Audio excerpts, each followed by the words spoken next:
नमोस्तु। नमो वरियन्ताणं नमो सिद्धाणं नमो ऐरियाणं नमो वैझायाणं नमो लोये सवसावणं। मंगलं भगवान् वीरो मंगलं गौतमो गणी मंगलं कुन्दकुन्दादियो जैन धर्मोऽस्तु मंगलम्। सर्वमङ्गलमाङ्गल्यं सर्वकल्याणकारकं प्रधानं सर्वधर्माणां जैनं जयतु शासनं जैनं जयतु शासनम्।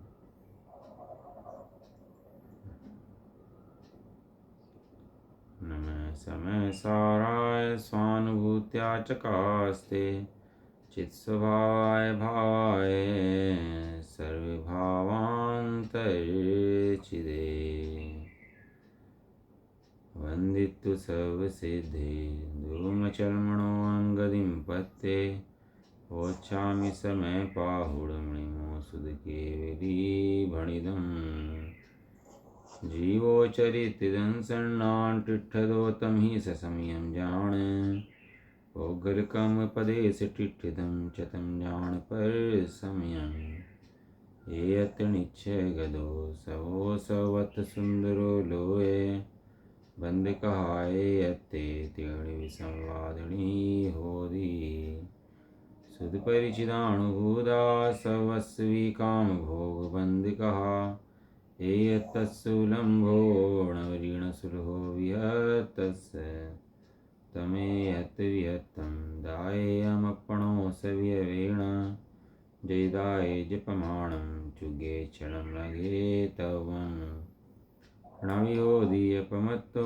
णपमत्तो जाणगो दुजो भावो एवं भणन्ति शुद्धं नादो जो सुदुसो चेव व्यवहारेणुवदिस्सदीणानिस्य चरितदंसनं नाणं न विणाणं न चरितं न दंसनं जाणगो शुद्धो।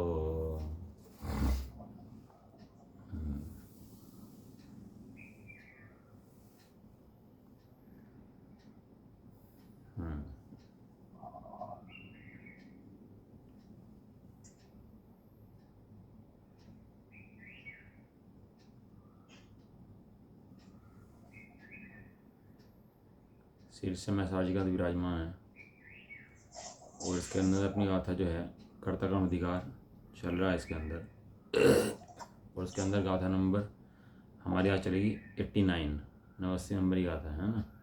पेज नंबर है 249 251 पढ़ लेते हैं गाथा एक बार।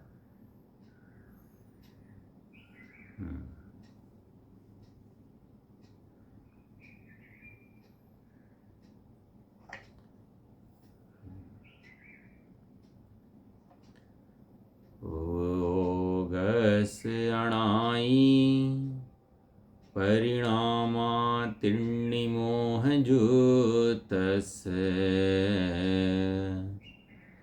मिच्छतम् अन्नाणम् अविरिधिभावो यणादवो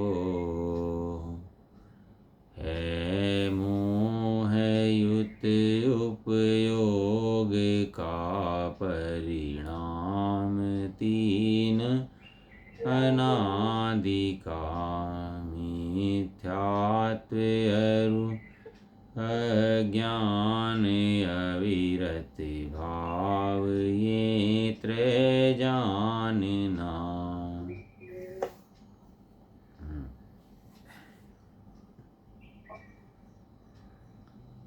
प्रश्न करता है।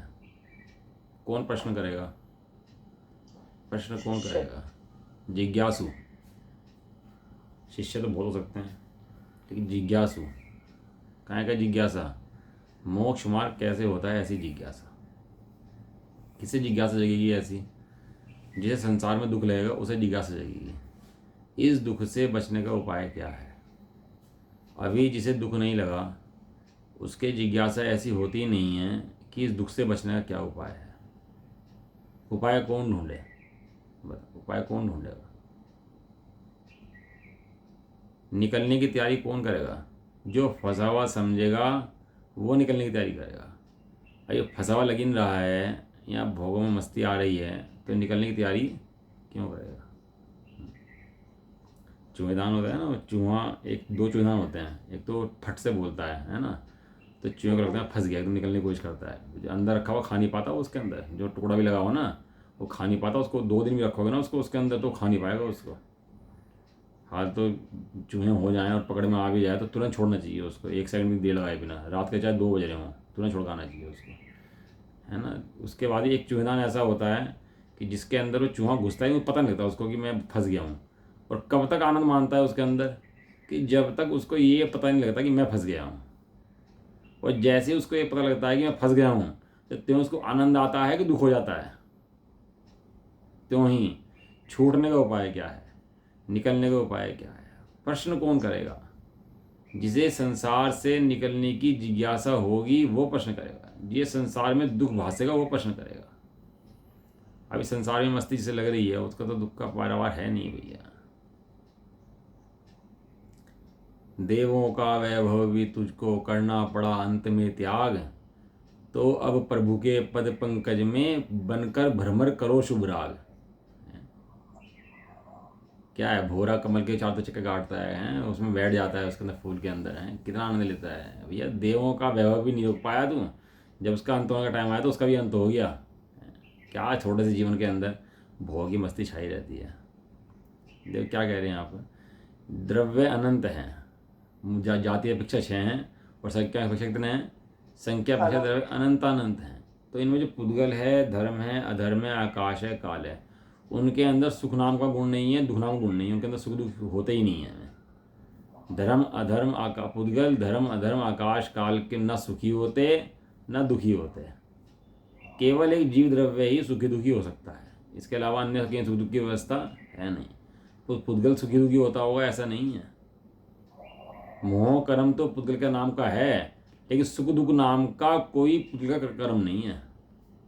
बताओ, पुद्गल के अंदर कोई ऐसा कर्म भी हो, इतने कर्म हैं, कोई ऐसा कर्म भी होता होगा जो दुख भोगता होगा? बताओ, कोई ऐसा कर्म हो पुद्गलों के अंदर जो दुख भोगता हो?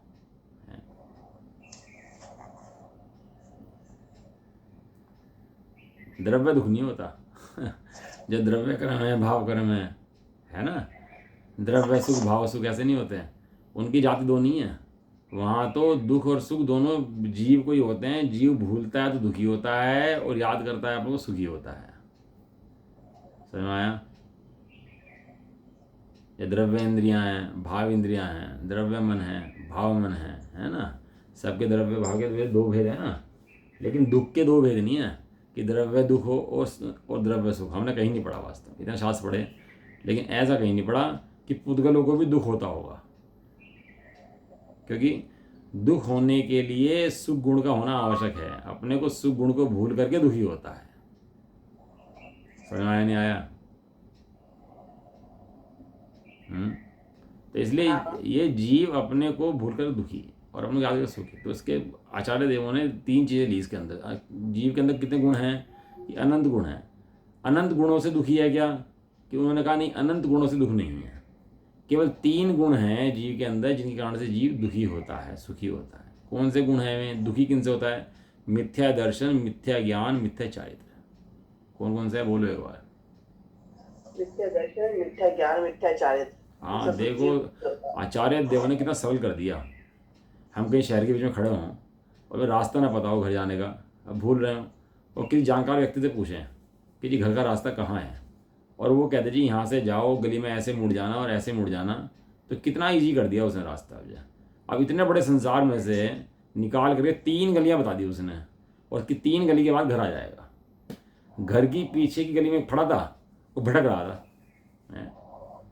घर, जहाँ घर, उसके पीछे की गली में खड़ा और घर नहीं मिल रहा। किसी से पूछा भैया फला नंबर घर कहाँ है, तो उसने बता दिया कि भैया फला नंबर घर यहाँ पर है। लेकिन कौन पूछेगा भाई साहब? जो खोजी होगा वो पूछेगा, जो जरूरत होगी वो पूछेगा, जो जाना होगा वो पूछेगा। अब यहाँ तो जीव का लक्ष्य ही कुछ नहीं है। अनंतानंत गुणों में से केवल काम कहाँ करना? अनंत गुणों पर काम नहीं करना। मिथ्या दर्शन, मिथ्या ज्ञान, मिथ्या चारित्र को हटा करना, इनके ऊपर काम करना बस। तेरी श्रद्धा विपरीत है, तेरा ज्ञान विपरीत है, तेरा चारित्र विपरीत है। ज्ञान का काम तो जानना होता है, तो ज्ञान विपरीत कैसे है?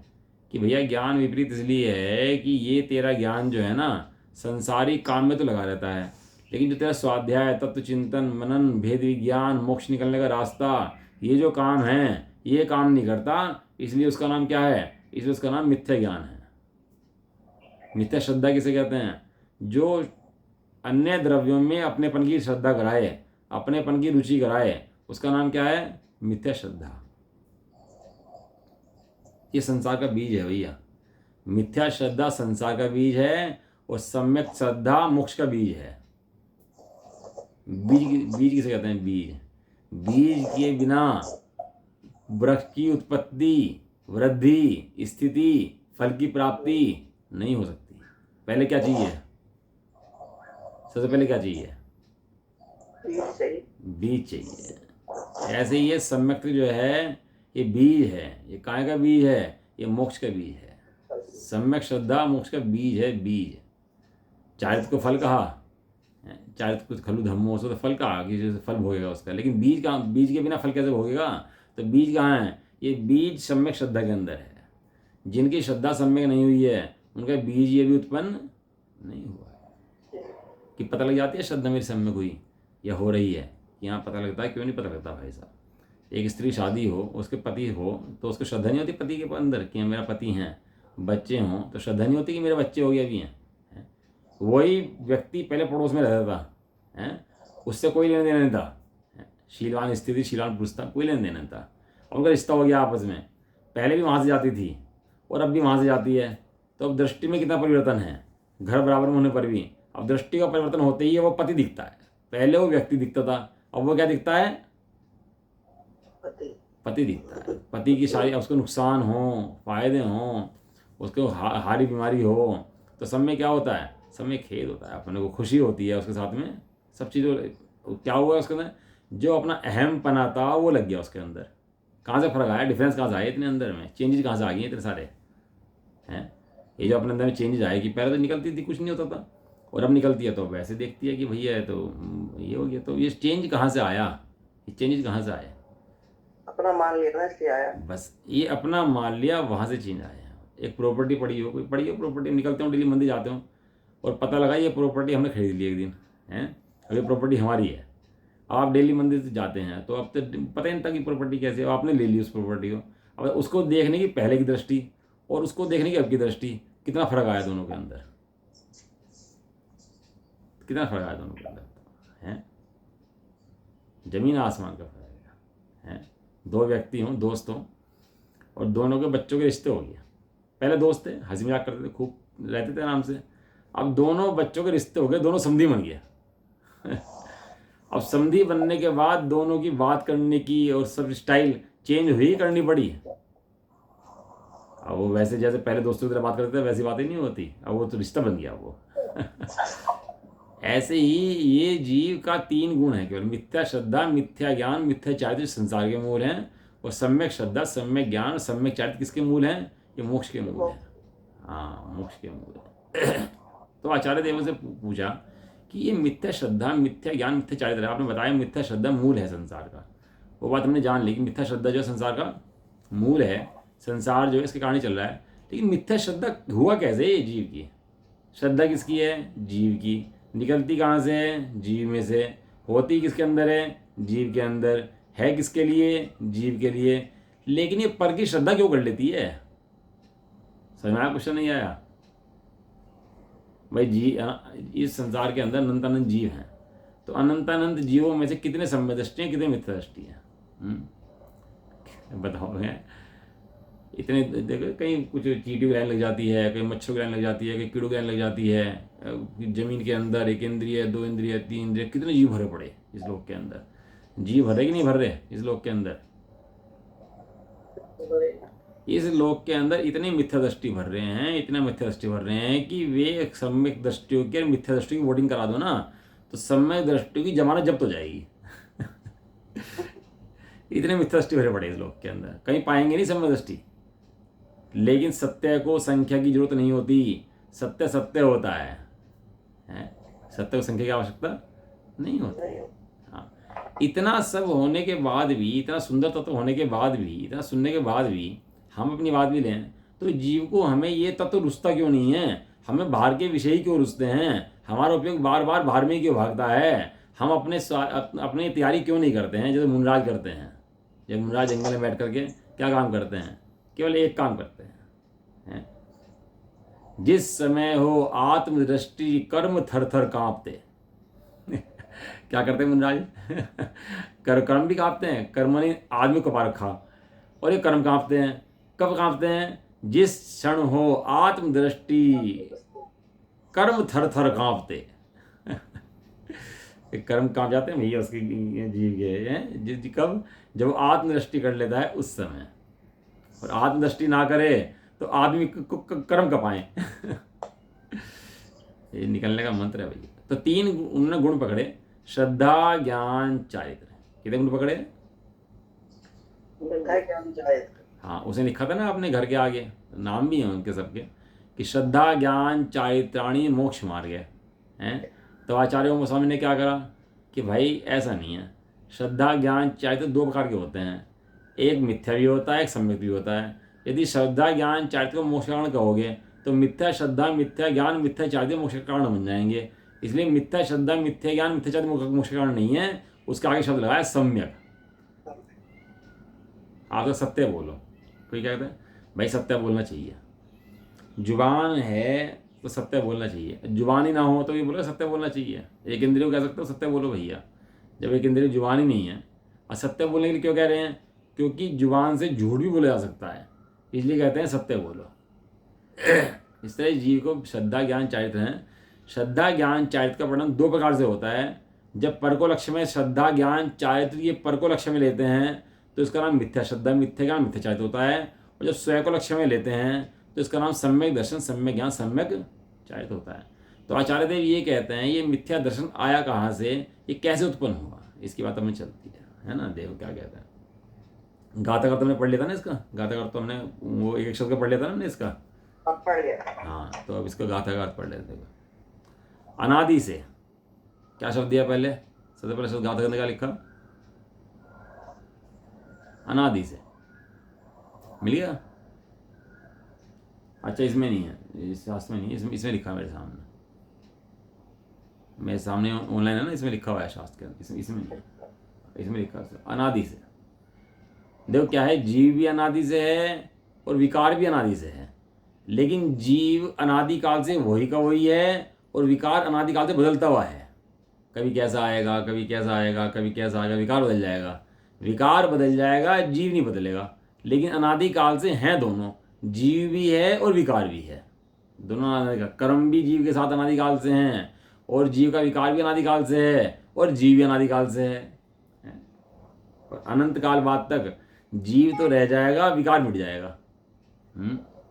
महावीर स्वामी थे हैं, जब समोषण में थे, मारीची के जीव थे, तो उस समय क्या लगा उनको कि भाई ये तो मुझे ना इन्होंने जो है मेरी बेइज्जती कर दी। 24 तीर्थंकर बताया मेरे को, तो मैं नहीं मानता ये बात। नए नए मत स्थापित कर दिए, 363 मत स्थापित कर दिए। और मजे की बात देखो, मत आज भी चल रहे हैं। उनमें से ये जो मत चलाए थे ना उन्होंने, महावीर स्वामी ने, कहाँ बैठ कर, आदिनाथ भगवान के टाइम में, वो मत आज भी चल रहे हैं। उसके अंदर जीव मर रहे हैं, जी रहे हैं, और वे मोक्ष में बैठ के जा करके। जिन्होंने चलाए वे तो मोक्ष में बैठे, और जिन्होंने माने वे यहाँ मर रहे। यदि कोई मानता ही नहीं तो मत चलता कैसे? मत चला है इसका मतलब मानने वाले भी थे, और जो सुधर गया वो सुधर गया, और नहीं सुधरा तो नहीं सुधरा भैया। महावीर स्वामी सुधर गए तो वो मोक्ष चले गए, और जो जीव नहीं सुधरे तो संसार में पड़े रहे। अनादिकाल से चल रहा है भैया, कोई नया मोह नहीं बना जीव का, नया इसकी जान को आफत लगी हुई है। ये आफत कब से लगी हुई है जीव की जान को? अनादिकाल से लगी हुई है।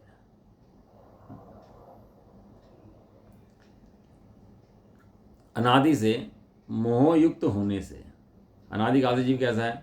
मोहयुक्त ही है। मोहयुक्त है माने मोह के साथ युक्त है, युक्त है। मोह और जीव एक हुए हुए हैं, दोनों एक में लगते हैं। उपयोग के, जीव का लक्षण उपयोग है ना, जीव वो लक्षण, जीव का लक्षण उपयोग है। तो उपयोग के अनादि से लेकर, शब्द आ गया ना अनादि है, इसमें शब्द आ गया अनादि का, है ना, आ गया ना तिन्नी मोहयुक्त। अणाई, अणाई शब्द आया ना गाथा के अंदर, दूसरा शब्द है अणाई।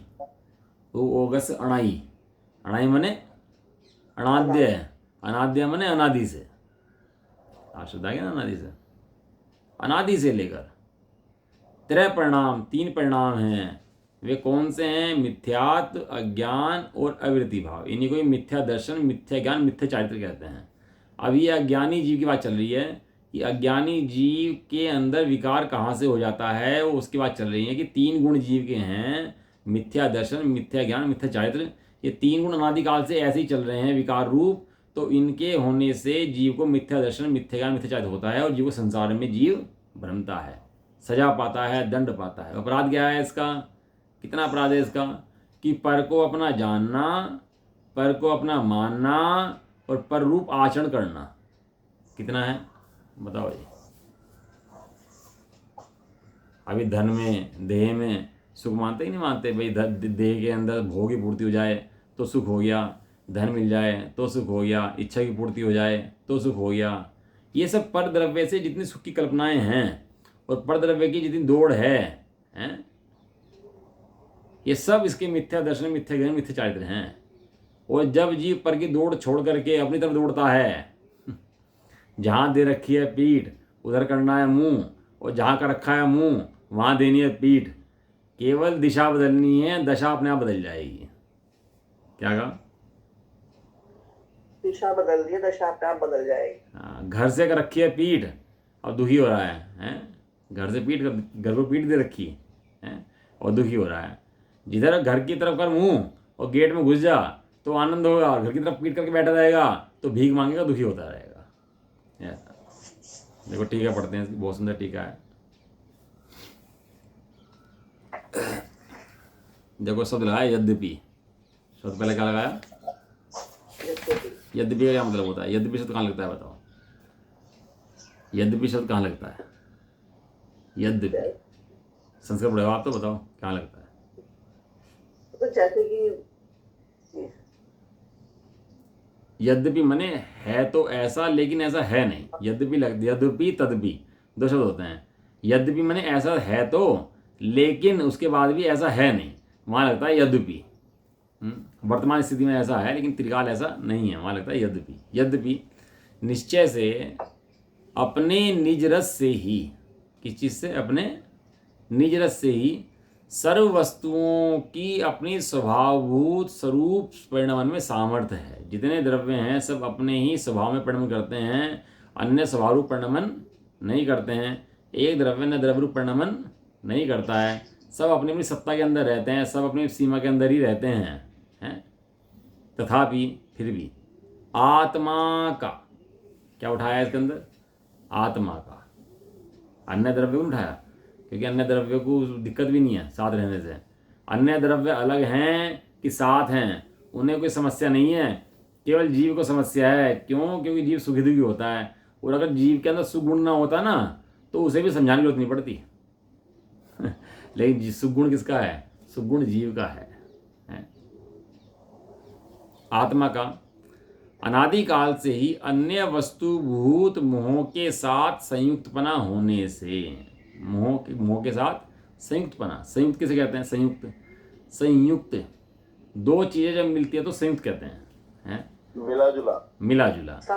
मतलब अनादिकाल से एक नहीं हुआ फिर भी मिला जुला है। क्या अनादिकाल से एक हुआ नहीं है, लेकिन एक ना होने पर भी वो अन्य वस्तु से मिला जुला है, इसलिए कहते हैं संयुक्तपना है। जैसे सोना खान के अंदर कीट कालिमा सहित है। सोना अनादिकाल से मिट्टी में ना मिला होने पर भी है, लेकिन अपना स्वर्ण तो ना छोड़ता हुआ भी मिट्टी के साथ मिला जुला है। अब वो जो मिट्टी में सोना मिला जुला है, वो तो गहने पहन सकते हैं आप, वो तो गहने नहीं पहने जा सकते। क्या करना पड़ेगा? एक प्रोसेस से सोना निकाल लिया जाएगा तो गहना बन जाएगा। मोह से संयुक्तपना होने से आत्मा के उपयोग का मिथ्या दर्शन, अज्ञान और अवृत्ति के भेद से 3 प्रकार का परिणाम विकार है। विकार है माने विपरीत कार्य है। विपरीत कार्य कौन सा है? मिथ्या दर्शन है, मिथ्या ज्ञान है और मिथ्या चारित्र है। ऐसा 3 प्रकार का है। क्यों है? क्योंकि अनादिकाल से जीव मोह के साथ मिला हुआ है। गहना सोना यदि है वहाँ पर खान के अंदर, तो सोने का गहना क्यों नहीं पहन सकते? क्योंकि वो मिट्टी में मिला जुला है, इसलिए उसका गहना नहीं पहन सकते। तो कब पहन लेंगे? कि जब वो सोना मिट्टी से अलग हो जाएगा तो उसका क्या करेंगे, गहना बना के पहन लेंगे। और क्यों पहन लेंगे? क्योंकि सोना मिट्टी रूप नहीं हुआ है, मिट्टी सोना रूप नहीं हुआ, इसलिए पहन लेंगे। ऐसा उपयोग का वह परिणाम का विकार, जो उपयोग का परिणाम का विकार है, कार्य है, परिणाम का विपरीत कार्य है, वो क्यों होता है, कैसे होता है? उदाहरण दे रहे हैं, देखो इसके अंदर। स्फटिक की स्वच्छता के परिणाम विकार की भांति। स्फटिक मणि देखी आप सबने? नहीं देखी कहीं? हाँ देखिए, मंदिर में प्रतिमा जी भी होती है स्फटिक की। हाँ, मंदिर में देखी, प्रतिमा जी में होती है। उसमें स्फटिक की क्या विशेषता होती है कि जिस रंग की डांट लगा दो पूरी उस रंग की दिखाई देने लगती है। लाल रंग का कपड़े के ऊपर रख दो ना वो स्फटिक मणि, तो पूरी की पूरी लाल दिखाई देने लगती है। उसके अंदर क्वालिटी ऐसी होती है, उसकी स्फटिक की क्वालिटी है। अब आप उसके अंदर ऊपर पत्थर की मूर्ति रखो लाल कपड़े के ऊपर, एक स्फटिक की मूर्ति रखो लाल कपड़े के ऊपर, तो पत्थर तो जैसा है वैसा दिखाई देगा। ये स्फटिक मणि भी पत्थर है, लेकिन स्फटिक मणि पत्थर होने के बाद भी उसमें क्वालिटी ऐसी है कि जिस रंग का कपड़ा रखोगे उस रंग में दिखाई देगी, वो रंग झलकने लगेगा। वो उसमें सहज सहज क्वालिटी है उसकी। उसमें किसी ने बनाया नहीं है उसको कि उसको ऐसी वो क्वालिटी बना दी हो। उसके अंदर ऐसी सहज योग्यता है। पत्थर में वो क्वालिटी नहीं है तो नहीं है, और उसके अंदर क्वालिटी है तो है। इस तरह 5 द्रव्यों के अंदर तो सुख दुख है ही नहीं। जानने की शक्ति 5 द्रव्यों के अंदर तो है ही नहीं। चेतन शक्ति 5 द्रव्यों के अंदर तो है ही नहीं। लेकिन जो जीव द्रव्य है उसके अंदर ऐसी शक्ति है कि जब परद्रव्य के विकार उसके अंदर आते हैं तो झलकते हैं उसके अंदर, और जैसे परद्रव्य होता है ऐसे ही जीव दिखने लगता है। बताएंगे भी इसके अंदर। देखो, इस उपयोग का परिणाम विकार, इस स्फटिक की स्वच्छता के परिणाम विकार की भांति पर के कारण पर की उपाधि से उत्पन्न होता हुआ दिखाई देता है। बताओ, हम पूछते हैं आपसे एक बात कि इस स्फटिक जो लाल हुई है वो लाल क्यों हुई है? बताओ। लाल कपड़े पे रख दिया, लाल कलर का वो डाल दिया उसके ऊपर। हाँ, ये तो बात है। अब आपको बताया मुझे की बात? बोलो आप, बोलो। उसमें तो सब रंग डालते हैं। लाल लाल कपड़े पे रख के उसको अपना मान लिया। भाई साहब मुझे बताओ, स्फटिक लाल हुई ही नहीं है। झलक झलक गया लाल रंग। हाँ, झलकन मात्र हुआ। और वो लाल कपड़े की वजह से नहीं हुई है। यदि लाल कपड़े की वजह से स्फटिक लाल होती तो पत्थर भी लाल हो चुका हो गया होता। वो उसकी स्वयं के अंदर ऐसी क्वालिटी है कि लाल पे आए तो लाल दिखती है और काले पे आए तो काली दिखती है। वो उसकी स्वयं की क्वालिटी है। इस तरह पर पदार्थ जो हैं चेतन के अंदर झलकते हैं तो चेतन की क्वालिटी है। ये पर पदार्थों की क्वालिटी नहीं है, ये चेतन की क्वालिटी है। और ये दोष नहीं है, ये गुण है। बताओ, एक पत्थर हो और एक स्फटिक मणि हो, पत्थर की कीमत कितनी है और पाषाण की कीमत कितनी है? उसकी स्फटिक की कीमत कितनी है? हमारे यहाँ लाए प्रतिमा, वो लाए थे 10 साल 15-20 साल पहले। छोटी सी प्रतिमा है हमारे मंदिर में, विवेक विहार में 11 लाख की प्रतिमा आई। और वही पाषाण की प्रतिमा लेने जाओ तो 25,000 की 20,000 की प्रतिमा आ जाए। हैं उतनी, हम मतलब भगवान की बात नहीं कर रहे, प्रतिमा की, मुझे पाषाण की प्रतिमा उसकी। तो वो बताओ, इतना फ़र्क है दोनों की कीमत के अंदर। इतना फ़र्क क्यों है उसके अंदर? दोनों में फ़र्क क्यों है इतना? क्योंकि भाई साहब ये स्फटिक है, ये सामान्य पाषाण है, इसके अंदर क्वालिटी है। इस तरह चेतन को समयसार कहा। चेतन को समयसार क्यों कहा? क्योंकि 5 द्रव्य जड़ हैं, जानते नहीं हैं, अचेतन हैं, इनकी कोई कीमत नहीं है। लेकिन इसकी कीमत है। किसकी कीमत है? इस चेतन द्रव्य की कीमत है, क्योंकि जानता है। जो जानता है वो सुखी दुख भी करता है, होता है उससे। म्यूट कर लो आंटी। हैं, उत्पन्न होता है, पर की उपाधि से उत्पन्न होता हुआ दिखाई देता है। पर की उपाधि से होता नहीं है, होता हुआ दिखाई देता है। और लगता कैसा है कि देखो, सफेद लाल कपड़े पे रखा तो लाल हो गया, काले पे रखा तो काला हो गया। तो लाल किसने, काला किसने करा? कपड़े ने काला लाल करा। पूरी दुनिया की दृष्टि यहाँ पर है, आचार्य की दृष्टि यहाँ पर नहीं है। आचार्य की दृष्टि उस स्फटिक मणि पर है और सबकी दृष्टि कपड़े पर है। अभी आँख फूट जाए आदमी किसी की और अंधा हो जाए तो क्या लगता है उसको? अंधा क्यों हुआ? कि भैया आँख फूट गई इसकी, इसलिए अंधा हो गया है, इसलिए दिखाई नहीं देता। वहाँ आचार्य कहते हैं कि भैया ये देखना बंद नहीं, इसका जानना बंद नहीं हुआ।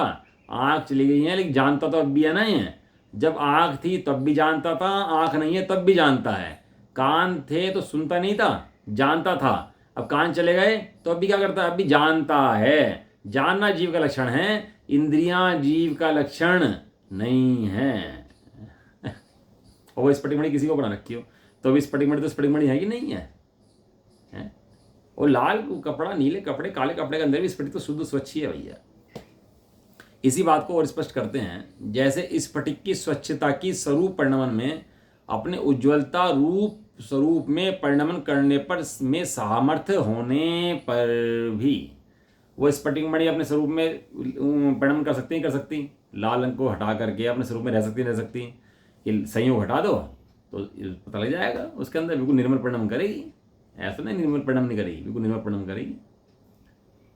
कदाचित स्फटिक के काले, हरे और पीले तमाल, केल और सोने के पात्र रूपी आधार का संयोग होने पर स्फटिक की स्वच्छता का काला, हरा और पीला ऐसे 3 प्रकार के परिणाम विकार दिखाई देते हैं। उसी प्रकार आत्मा के अनादि से मिथ्या दर्शन, अज्ञान और अवृत्ति जिसका स्वभाव है, ऐसे अन्य वस्तुभूत मोह का संयोग होने से आत्मा के उपयोग का मिथ्या दर्शन, अज्ञान और अवृत्ति ऐसे 3 प्रकार का परिणाम विकार समझना चाहिए।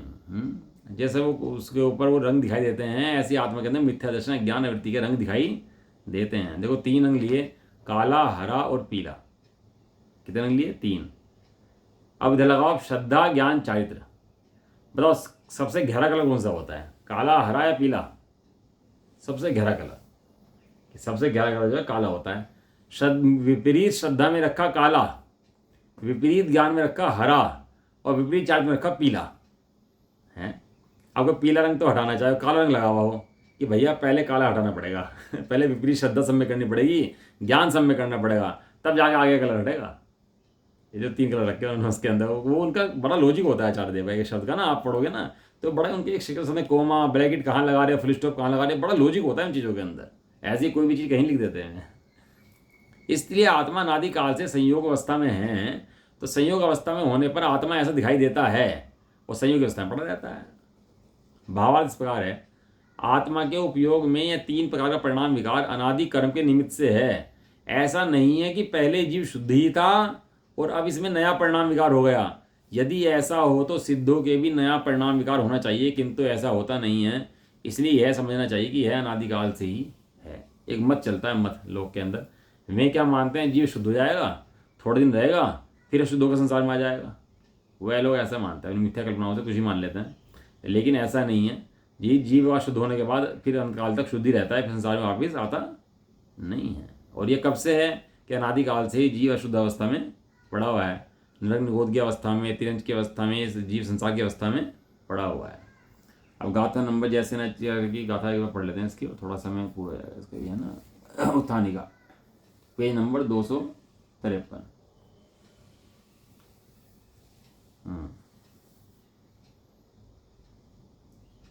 अब शुद्ध चैतन्य स्वभाव वाले जीव के मिथ्या दर्शनादि विकार कैसे उत्पन्न हुआ यह बतलाते हैं तात्पर्यवर्ती टीका। उपयोग लक्षण होने से उपयोग रूप आत्मा है। पहले में क्या है, आत्मा का लक्षण क्या है, उपयोग। आत्मा कैसा है, उपयोग वाला, और बाकी द्रव्य कैसे हैं, अनुपयोग वाले। उपयोग के कितने भेद हैं बताओ ये उपयोग के हैं, दर्शनोपयोग, ज्ञानोपयोग। हाँ बहुत बढ़िया। उपयोग के 2 भेद हैं, दर्शनोपयोग, ज्ञानोपयोग। ये दर्शनोपयोग, ज्ञानोपयोग, इसको कहते हैं चेतना। दोनों को मिला के एक शब्द कहोगे तो चेतना कहो, उपयोग कहो, और दोनों को अलग अलग कहो तो ज्ञान चेतना, दर्शन चेतना, ज्ञान उपयोग, दर्शन उपयोग, उसको अलग कैसे कहते हैं। ये 2 गुण ही जीव को बाकी द्रव्य से अलग करते हैं। इन 2 द्रव्यों के कारण जड़ और चेतन अलग अलग पदार्थ कहे जाते हैं। ये 2 गुण ना हो ना तो जड़ और चेतन जीव ही जड़ हो जाएगा। फिर वो जैसे अन्य द्रव्य जड़ है ना, ऐसे ये जीव भी क्या हो जाएगा, ये जीव भी जड़ हो जाएगा। लेकिन ज्ञान दर्शन इसके गुण ऐसे हैं जिसको अलग बनाए रखते हैं, किससे, अन्य द्रव्य से अलग रखते हैं। उपयोग लक्षण होने से उपयोग रूप आत्मा है, उससे संबंधित अनादि संतान अपेक्षित 3 प्रकार का परिणाम जानने चाहिए। उस आत्मा के 3 प्रकार के परिणाम हैं, श्रद्धा के, ज्ञान के, चारित्र के। प्रश्न, किस प्रकार से आत्मा के 3 परिणाम जानना चाहिए। उत्तर, मोहयुक्त आत्मा के 3 परिणाम जानना चाहिए। वे 3 परिणाम कौन से हैं, मिथ्यात्व, अज्ञान और अवृत्ति। ये 3 परिणाम उसका आत्मा के जानने चाहिए। ये अनादिकाल से जो मिथ्या दृष्टि जीव चल रहा है उसके पक्षपात है।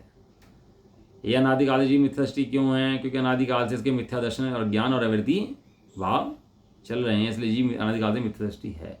उसका विस्तार करते हैं। अब ये जो है सार आएगा इसके अंदर गाथा का, देख कितनी बढ़िया बात ले रहे हैं।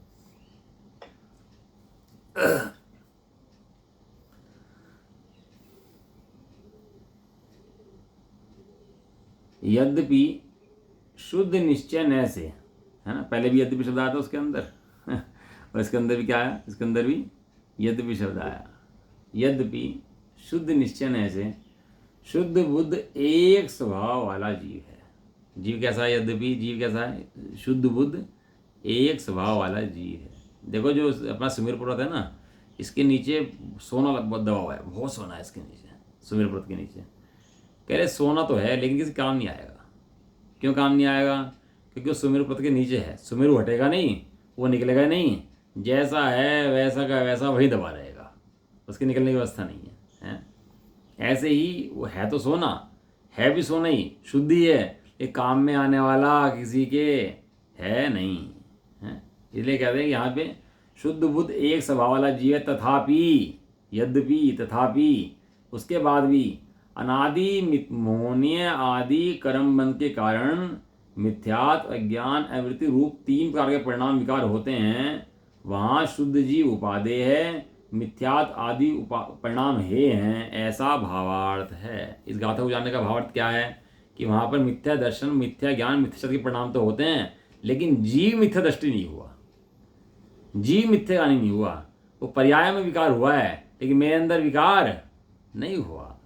जब पर्याय अपने विकार स्वभाव को छोड़ करके द्रव्य स्वभाव को पकड़ती है तो पर्याय भी शुद्ध हो जाती है। वो जान लेती है द्रव्य का स्वभाव कैसा है, शुद्ध स्फटिक की भांति। उसको जानने के बाद फिर मिथ्या दर्शन, अज्ञान, अनिवृत्ति रहते नहीं हैं, और जीव अपने स्वभाव को जानने के बाद, त्रिकाल शुद्ध अखंड ज्ञायक स्वभाव को जानने के बाद सम्यक दर्शन, सम्यक ज्ञान, सम्यक चारित्र धारण कर लेता है। समझ में आई? इतनी बात नहीं आई? प्रोसेस है। यदि कबाड़ी माल लाते हैं तो इसका कबाड़ी सब घरों से सामान इकट्ठा करते हैं, खरीदते हैं पैसे दे देकर, कांच खरीदते हैं, लोहा खरीदते हैं, सब घरों में जाकर खरीदते हैं। क्यों खरीद लेते हैं? सब सामान तुम्हारा कबाड़ा और वो खरीद रहा है, बताओ उस कबाड़े को क्यों खरीद रहा है? तुम्हारे तो कबाड़ा ही है ना, तो फेंक दो। क्यों खरीद लेता है कबाड़े को उसको? क्योंकि इसमें पता है कि मैल कबाड़ अलग है और जो लोहा है, कांच है, वो इसके अंदर अलग है। और फैक्ट्री में जाता है और वहाँ पर वो करते क्या हैं, गला देते हैं उसको, कांच को, लोहे को, और गला करके उसमें से शुद्ध निकाल लेते हैं और अपनी जो काम की चीज़ होती है वो बना देते हैं और उसको बाजार में बेच देते हैं। यही तो विधि है। ये लोहा कहीं और से आता है? बताओ।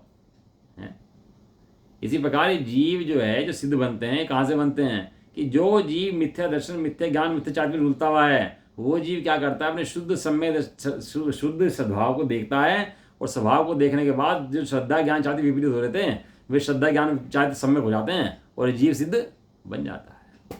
इतनी व्यवस्था है। अब अगली आता है कि अब आत्मा के 3 प्रकार के परिणाम विकार का कर्तव्य बतलाते हैं कि आत्मा 3 प्रकार के विकार जो परिणाम हैं वो कौन करता है और कैसे होता है। उस परिणाम विकार को पुद्गल करता है कि जीव करता है? वो परिणाम विकार होता कैसे है उसकी बात अब कैसे चलेगी। ठीक है जी, आपका 20 समय हो गया। निज निधि निज में बताई यह आनंद उपकार है इसके लिए जिन वाणी माँ को वंदना सचवान है। 9वां हुआ।